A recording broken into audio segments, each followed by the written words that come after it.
ಜೈಲಿನಲ್ಲಿ ನಟ ದರ್ಶನ್ಗೆ ರಾಜಾತಿಥ್ಯದ ಕೇಸ್ ವಿಷಯವಾಗಿ 3 ಎಫ್ಐಆರ್ ದಾಖಲಾಗಿದೆ. ಆದರೆ ತನಿಖೆ ಕೈಗೊಂಡಿರುವಂತ ಅಧಿಕಾರಿಗಳಿಗೆ 108 ವಿಘ್ನಗಳು ಎದುರಾಗ್ತಾ ಇದೆ.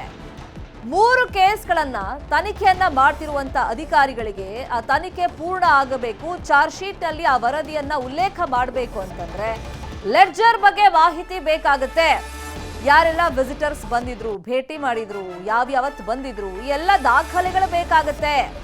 ಕೇಸ್ ನಂಬರ್ 1 ದರ್ಶನ್ಗೆ ರಾಜಾತಿಥ್ಯ ನೀಡಿದಂತ ಪ್ರಕರಣ. ಕೇಸ್ ನಂಬರ್ 2 ದರ್ಶನ್ ಫೋನ್ ಕರೆಯ ಪ್ರಕರಣ, ವಿಡಿಯೋ ಕಾಲಲ್ಲೆಲ್ಲ ಮಾತಾಡಿದ್ರಲ್ಲ ಆ ಪ್ರಕರಣ.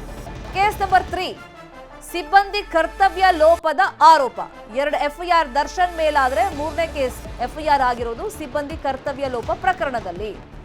ತನಿಖೆ ನಡೆಸ್ಕೊಂಡು ಹೋದಾಗ ಲೆಡ್ಜರ್ ಬುಕ್ನ ಮಾಹಿತಿಯೇ ಸಿಗ್ತಾ ಇಲ್ವಂತೆ. ವಿಸಿಟರ್ಸ್ ಮಾಹಿತಿ ದಾಖಲಾಗುವಂತ ಪುಸ್ತಕ ಅದು. ಯಾರು ಭೇಟಿ ಕೊಟ್ರು, ಎಷ್ಟು ಬಾರಿ ಭೇಟಿ ಕೊಟ್ರು ಅಂತೆಲ್ಲ ಪುಸ್ತಕದಲ್ಲಿ ಉಲ್ಲೇಖವನ್ನ ಮಾಡಲಾಗಿರುತ್ತೆ.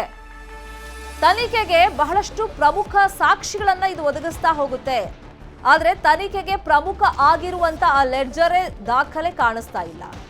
ಚಾರ್ಜ್ ಶೀಟ್ ನಲ್ಲಿ ಎಲ್ಲವನ್ನು ಉಲ್ಲೇಖ ಮಾಡಬೇಕಾಗುತ್ತೆ. ಆದರೆ ಲೆಡ್ಜರ್ನ ಮಾಹಿತಿ ಸಿಗದೆ ತನಿಖೆಗೆ ಹಿನ್ನಡೆ ಆಗಿದೆಯಂತೆ. ಈಗ ತನಿಖೆ ಮಾಡ್ತಿರುವಂತ ತನಿಖಾಧಿಕಾರಿಗಳಿಗೆ ಒಂದು ಟೆನ್ಷನ್ ಅನ್ನ ತಂದಿಟ್ಟಿದೆ. ಚಾರ್ಜ್ ಶೀಟ್ ಅಲ್ಲಿ ಉಲ್ಲೇಖ ಮಾಡಬೇಕು, ಆದ್ರೆ ಆ ಲೆಡ್ಜರ್ ಕಾಣಿಸ್ತಾ ಇಲ್ಲ. ಈ ದಾಖಲೆಗಳನ್ನ ತಿರುಚ್ತಾ ಇದ್ದಾರಾ, ಬೇಕು ಅಂತಾನೆ ಇದನ್ನ ಮಿಸ್ ಮಾಡ್ತಾ ಇದ್ದಾರಾ?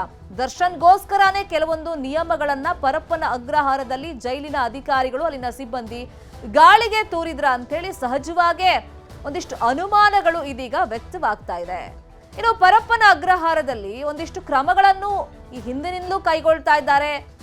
ರೇಡ್ಗಳಾದಾಗ ವಿಶೇಷ ಸೌಲಭ್ಯಗಳು ಸಿಗ್ತಾ ಇದೆ ಅಂತೆಲ್ಲ ಗೊತ್ತಾದಂತ ಸಂದರ್ಭದಲ್ಲಿ ಅಲ್ಲಿನ ಸಿಬ್ಬಂದಿಯನ್ನ ಅಮಾನತು ಮಾಡೋದು, ವರ್ಗಾವಣೆ ಮಾಡೋದು, ಇಂತಹ ಶಿಕ್ಷೆಗೆ ಒಳಪಡಿಸಿದ್ರು ಕೂಡ ಅಲ್ಲಿ ಸರಿ ಹೋಗ್ತಾ ಇಲ್ಲ ವ್ಯವಸ್ಥೆಗಳು.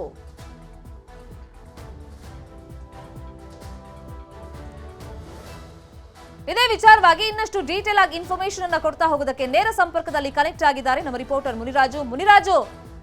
ಈಗ 3 ಕೇಸ್ ಪರ್ಟಿಕ್ಯುಲರ್ ಆಗಿ ರಾಜಾತಿಥ್ಯದ ವಿಷಯವಾಗಿ ದಾಖಲಾಗಿತ್ತು. 2 ಎಫ್ಐಆರ್ ದರ್ಶನ್ ಮೇಲಾಗಿತ್ತು, ಇನ್ನೊಂದು ಅಲ್ಲಿನ ಸಿಬ್ಬಂದಿ ಕರ್ತವ್ಯ ಲೋಪದ ಮೇಲೆ ಎಫ್ಐಆರ್ ದಾಖಲಾಗಿತ್ತು.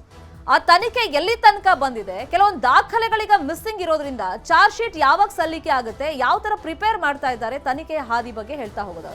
ಶರ್ಮಿತಾ, ಈಗಾಗಲೇ ಈ 3 ಪ್ರಕರಣದ ತನಿಖೆಯನ್ನ ಬಹುತೇಕ ಮುಕ್ತಾಯ ಹಂತಕ್ಕೆ ಪೊಲೀಸರು ತೆಗೆದುಕೊಂಡು ಬಂದಿದ್ದಾರೆ. ಆದರೆ ಈ ವೇಳೆ ಕೆಲವು ಮಾಹಿತಿಗಳನ್ನು ಕೂಡ ಅವರು ಸಂಗ್ರಹ ಮಾಡ್ತಿರೋದು.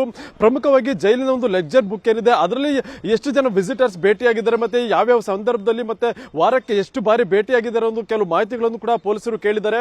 ಆದರೆ ಈ ಒಂದು ಮಾಹಿತಿಗಳು ಕೂಡ ಇನ್ನೂ ಪೊಲೀಸರ ಕೈಗೆ ಸಿಗ್ತಾ ಇಲ್ಲ ಅನ್ನೋ ಒಂದು ಮಾಹಿತಿ ಕೂಡ ಈಗ ಸಿಗ್ತಾ ಇರೋದು. ಯಾಕಂದ್ರೆ ಏನು ಈ ಒಂದು 3 ಪ್ರಕರಣಕ್ಕೆ ಸಂಬಂಧಪಟ್ಟಂತೆ ದರ್ಶನ್ ಮೇಲೆ 2 ಕೇಸ್ ರಿಜಿಸ್ಟರ್ ಆಗಿದ್ರೆ, ಒಂದು ಅಲ್ಲಿನ ಅಧಿಕಾರಿ ಮತ್ತೆ ಸಿಬ್ಬಂದಿಗಳ ಒಂದು ಕರ್ತವ್ಯ ಲೋಪದ ಬಗ್ಗೆ ಕೂಡ ಒಂದು ಎಫ್ಐಆರ್ ದಾಖಲಾಗಿರುವುದು. ಆ ಬಗ್ಗೆ ಒಂದು ತನಿಖೆಯನ್ನು ಮಾಡುವಂತ ಸಂದರ್ಭದಲ್ಲಿ ಅಲ್ಲಿರುವಂತಹ ಒಂದು ಆಡಳಿತ ವ್ಯವಸ್ಥೆ ಇರಬಹುದು, ಮತ್ತೆ ಅಲ್ಲಿ ಅಧಿಕಾರಿಗಳು ಯಾವ ರೀತಿ ಒಂದು ಲೆಕ್ಚರ್ ಬುಕ್ ಮೇಂಟೈನ್ ಮಾಡ್ತಾರೆ, ಏನೆಲ್ಲ ಒಂದು ಎಂಟ್ರಿಗಳನ್ನ ಮಾಡ್ಕೊಡ್ತಾರೆ, ಸಮಯ, ಸಂದರ್ಭ, ಮತ್ತೆ ಏನು ಎಷ್ಟು ಜನ ಭೇಟಿ ಆಗ್ತಾರೆ, ಎಲ್ಲವೂ ಕೂಡ ಅದರಲ್ಲಿ ರೆಕಾರ್ಡ್ ಆಗಿರಬೇಕಾಗುತ್ತೆ. ಆದ್ರೆ ಇದಕ್ಕೆ ಸಂಬಂಧಪಟ್ಟಂತ ಕೆಲವು ವಿಚಾರಗಳು ಕೂಡ ಇನ್ನು ಪೊಲೀಸರಿಗೆ ಸಿಗ್ತಾ ಇಲ್ಲ ಅನ್ನೋ ಒಂದು ಮಾಹಿತಿ ಈಗ ಇದೆ. ಯಾಕಂದ್ರೆ ಆ ಒಂದು ಲೆಕ್ಚರ್ ಬುಕ್ ನಲ್ಲಿ ಇಡೀ ಜೈಲಿಗೆ ಬರುವಂತಹ ಒಂದು ಏನು ವಿಸಿಟರ್ಸ್ ಏನಿದ್ರೆ ಎಲ್ಲರ ಒಂದು ಕಂಪ್ಲೀಟ್ ಮಾಹಿತಿ ಇರುತ್ತೆ. ವಾರಕ್ಕೆ ಎಷ್ಟು ಜನ ಯಾರ್ಯಾರನ್ನ ಭೇಟಿ ಮಾಡ್ತಾರೆ, ಒಬ್ಬ ಆರೋಪಿಯನ್ನ ಎಷ್ಟು ಬಾರಿ ಭೇಟಿ ಆಗ್ಬಹುದು, ಮತ್ತೆ ಎಷ್ಟು ಯಾವ್ಯಾವ ಸಮಯ ಸಂದರ್ಭದಲ್ಲಿ ಭೇಟಿ ಆಗ್ತಾರೆ ಅನ್ನೋದ್ರ ಬಗ್ಗೆ ಸಂಪೂರ್ಣ ವಿವರ ಕೂಡ ಆ ಒಂದು ಬುಕ್ ನಲ್ಲಿ ರೆಕಾರ್ಡ್ ಆಗಿರುತ್ತೆ. ಆದ್ರೆ ಈಗ ಏನು ಕಂಪ್ಯೂಟರ್ ಆಗ್ತಾ ಇರೋದ್ರಿಂದ ಈ ಒಂದು ಮಾಹಿತಿಗಳು ಲೆಕ್ಚರ್ ನಲ್ಲಿ ದಾಖಲಾಗಿಲ್ಲ ಅನ್ನೋ ಒಂದು ಮಾಹಿತಿ ಕೂಡ ಸಿಕ್ಕಿರೋದು. ಆದ್ರೂ ಕೂಡ ಪೊಲೀಸರು ಅದನ್ನ ಆನ್ ರೆಕಾರ್ಡ್ ತಂದು ಅದನ್ನ ಏನು ಚಾರ್ಜ್ ಶೀಟ್ ನಲ್ಲಿ ಉಲ್ಲೇಖ ಕೂಡ ಮಾಡಬೇಕಾಗುತ್ತೆ. ಅದರಿಂದ ಈ ಒಂದು ಬುಕ್ ಸಿಗೋವರೆಗೂ ಇನ್ನ ಈ ಒಂದು ಚಾರ್ಜ್ ಶೀಟ್ ನ ಕಂಪ್ಲೀಟ್ ತಯಾರಿ ಏನ್ ಕೆಲಸ ನಡೆಯುತ್ತೆ ಅದು ಕಂಪ್ಲೀಟ್ ಆಗೋದಿಲ್ಲ ಅನ್ನೋ ಒಂದು ಮಾಹಿತಿ ಕೂಡ ಇರೋದು.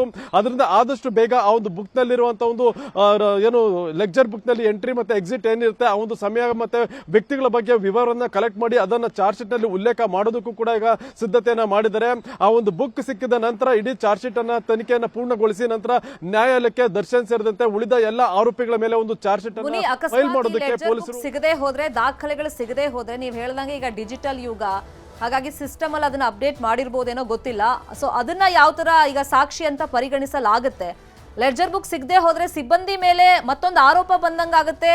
ಸೊ ಆ ನಿಟ್ಟಲ್ಲಿ ಯಾವ ತರ ತನಿಖೆ ನಡೆಯುತ್ತೆ. ಮತ್ತೊಂದ್ ಕಡೆ ಲೆಡ್ಜರ್ ಬುಕ್ ಸಿಕ್ಕಿಲ್ಲ ಅಂತ ಇಟ್ಕೊಳ್ಳಿ ಒಂದು ವೇಳೆ, ಸೊ ಚಾರ್ಜ್ ಶೀಟ್ ಸಲ್ಲಿಕೆ ಪ್ರಕ್ರಿಯೆಯಲ್ಲಿ ನಿಧಾನ ಆಗುತ್ತಾ? ಅದಕ್ಕೇನಾದ್ರು ಕೋರ್ಟಿಂದ ಪರ್ಮಿಷನ್ ತಗೊಳ್ತಾರಾ? ಆ ಪ್ರೋಸೆಸ್ ಹೆಂಗಿರುತ್ತೆ? ಶರ್ಮಿತಾ, ಒಂದು ವೇಳೆ ಆ ಒಂದು ಬುಕ್ ಪತ್ತೆ ಆಗಿಲ್ಲ ಅಥವಾ ಬುಕ್ ಅನ್ನು ಕೊಡೋದಕ್ಕೆ ನಿರಾಕರಿಸಿದ್ರೆ ಅದ್ರ ಮೇಲೆ ಕೂಡ ಒಂದು ತನಿಖೆಯನ್ನು ಮಾಡೋದಕ್ಕೆ ಒಂದು ಅವಕಾಶವನ್ನ ಪೊಲೀಸರು ಪಡ್ಕೊಳ್ಬಹುದು. ಯಾಕಂದ್ರೆ ಈಗ ಈ ಅಧಿಕಾರಿಗಳ ಲೋಪದ ಬಗ್ಗೆ ಒಂದು ಪೊಲೀಸರು ತನಿಖೆಯನ್ನ ಮಾಡ್ತಾ ಇದ್ದಾರೆ. ಮತ್ತೆ ಅಲ್ಲಿರುವಂತಹ ಸಿಬ್ಬಂದಿಗಳ ಒಂದು ವಿಚಾರಣೆ ಆಗ್ತಾ ಇದೆ. ಮತ್ತೆ ಈಗಾಗಲೇ ಈ ಒಂದು ಪ್ರಕರಣದಲ್ಲಿ 9 ಮಂದಿ ಸಿಬ್ಬಂದಿ ಮತ್ತೆ ಅಧಿಕಾರಿಗಳನ್ನು ಕೂಡ ಸಸ್ಪೆಂಡ್ ಮಾಡಿದ್ದಾರೆ. ಮತ್ತೆ ಅವರನ್ನು ಕೂಡ ವಿಚಾರಣೆಗೆ ಒಳಪಡಿಸಿ ಏನೆಲ್ಲ ಒಂದು ಅವ್ಯವಹಾರ ನಡೀತಾ ಇತ್ತು, ಮತ್ತೆ ಹಣಕಾಸು ವ್ಯವಹಾರ ಇರಬಹುದು, ಮತ್ತೆ ಆರೋಪಿಗಳಿಗೆ ಯಾವ ರೀತಿಯ ಒಂದು ಸವಲತ್ತುಗಳನ್ನ ಕೊಡ್ತಾ ಇದ್ರು ಅನ್ನೋದ್ರ ಬಗ್ಗೆ ಕೂಡ ಹೇಳಿಕೆಗಳನ್ನ ಪಡ್ಕೊಂಡಿದ್ದಾರೆ. ಈಗ ಈ ಒಂದು ಬುಕ್ಗೆ ಸಂಬಂಧಪಟ್ಟಂತೆ ಕೂಡ ಒಂದು ಅಧಿಕೃತವಾಗಿ ಒಂದು ಏನು ಪತ್ರವನ್ನ ಬರೆದು ಆ ಮುಖಾಂತರ ಒಂದು ಮಾಹಿತಿಯನ್ನ ಪಡ್ಕೊಳ್ಬಹುದು. ಯಾಕೆ ಕೊಡಲ್ಲ, ಮತ್ತೆ ಏನೆಲ್ಲ ಒಂದು ಅಂಶಗಳಿದೆ ಅನ್ನೋದ್ರ ಬಗ್ಗೆ ಕೂಡ ಒಂದು ಪತ್ರ ವ್ಯವಹಾರನ ಮಾಡಬಹುದು. ಒಂದು ವೇಳೆ ಆ ಒಂದು ಬುಕ್ ಪತ್ತೆ ಆಗದೇ ಇದ್ರೂ ಕೂಡ ಪೊಲೀಸರು ತಮ್ಮ ನಿರ್ದಿಷ್ಟ ಅವಧಿಯಲ್ಲಿ ತನಿಖೆಯನ್ನ ಪೂರ್ಣಗೊಳಿಸಿ ನಂತರ ಕೋರ್ಟ್ಗೆ ಚಾರ್ಜ್ ಶೀಟ್ ಅನ್ನ ಫೈಲ್ ಮಾಡ್ತಾರೆ. ಆ ಒಂದು ಚಾರ್ಜ್ ಶೀಟ್ ನಲ್ಲೇ ಉಲ್ಲೇಖವನ್ನು ಕೂಡ ಮಾಡಬಹುದು. ಇದಕ್ಕೆ ಸಂಬಂಧಪಟ್ಟಂತೆ ಕೆಲವು ಕಡತಗಳು ಇನ್ನೂ ಸಿಗಬೇಕಾಗಿದೆ ಅಥವಾ ಅದನ್ನ ಇನ್ನೂ ಯಾರು ಕೊಟ್ಟಿಲ್ಲ ಅನ್ನೋ ಅಂಶಗಳನ್ನು ಕೂಡ ಉಲ್ಲೇಖ ಮಾಡಿ ಅದನ್ನ ಕೋರ್ಟ್ಗೆ ಸಲ್ಲಿಕೆ ಮಾಡೋದಕ್ಕೆ ಕೂಡ ಪೊಲೀಸರಿಗೆ ಅವಕಾಶ ಇದೆ. Sharmita, fine, thank you Muniraju ತಮ್ಮೆಲ್ಲ ಇನ್ಫಾರ್ಮೇಶನ್ಗೆ. ಕನ್ನಡಿಗರ ಮೆಚ್ಚಿನ ನಿಮ್ಮ ನ್ಯೂಸ್ 18 ಕನ್ನಡ ಈಗ ವಾಟ್ಸ್ಆಪ್ನಲ್ಲಿಯೂ ಲಭ್ಯ.